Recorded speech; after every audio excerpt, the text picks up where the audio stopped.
പച്ചമുളക് ഉണ്ടെങ്കിൽ ഇത് മാത്രം മതി കേട്ടോ ചോറ് തിന്നാനായിട്ട്. വേറെ കറിയുടെ ഒന്നും യാതൊരു ആവശ്യമില്ല. അപ്പോൾ സംശയം ഉണ്ടെങ്കിൽ നിങ്ങൾ ഉണ്ടാക്കി നോക്കിയിട്ട് കഴിച്ചു നോക്കാം. എന്നിട്ട് കമൻറ്റ് പറയാൻ മറക്കരുത് കേട്ടോ.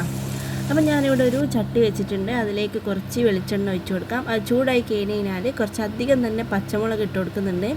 കൂടെ തന്നെ കുറച്ച് ചെറിയ ഉള്ളി, അതേപോലെ വെളുത്തുള്ളി, പിന്നെ കുറച്ച് ഉപ്പും കൂടി ഇട്ട് കൊടുക്കാം. എന്നിട്ട് നല്ല പോലെ ഇതൊന്ന് വഴറ്റി കൊടുക്കാം. പച്ചമുളക് ആയതുകൊണ്ട് തന്നെ പെട്ടെന്ന് വഴറ്റി കിട്ടും. നല്ലപോലെ വാടിക്കഴിഞ്ഞാൽ എരിവ് കുറച്ച് കുറവായിരിക്കും. അപ്പോൾ നമ്മുടെ പച്ചമുളക് ഏകദേശം വഴറ്റി കിട്ടിയിട്ടുണ്ട്. ഇനി ഇതിലേക്ക് കുറച്ച് ചെറിയൊരു പീസ് പുളി ഇട്ട് കൊടുക്കാം. എന്നിട്ട് അതും കൂടിയിട്ട് നല്ലപോലെ മിക്സ് ചെയ്ത് കൊടുക്കാം.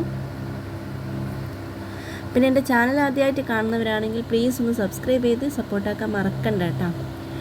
ഇനി ഇതിലേക്ക് കുറച്ച് കറിവേപ്പിലയും കൂടി ഇട്ട് കൊടുത്തിട്ട് നല്ലപോലെ മിക്സ് ചെയ്ത് കൊടുക്കാം. അപ്പോൾ നമ്മുടെ പച്ചമുളകെല്ലാം നല്ലപോലെ വഴറ്റി കിട്ടിയിട്ടുണ്ട്. എന്നിട്ട് നമുക്ക് ഗ്യാസ് ഓഫ് ചെയ്യാം. ഇനി ഇത് ചൂടാറാനായിട്ട് കുറച്ച് സമയം ഒന്ന് മാറ്റി വെക്കാം. ചൂടെല്ലാം പോയി കഴിഞ്ഞാൽ നമ്മുടെ മിക്സിയുടെ ജാറിലേക്ക് ഇത് ഇട്ട് കൊടുക്കാം. എന്നിട്ട് ഇത് നല്ലപോലെ ഒന്ന് അരച്ചെടുക്കാം. ഇനി കുറച്ച് ചോറെടുക്കാം. അതിലേക്ക് ഇതിട്ട് നല്ലപോലെ കുഴച്ച് കഴിച്ച് നോക്കിയേ. അപ്പോൾ ഓക്കെ, താങ്ക് യു.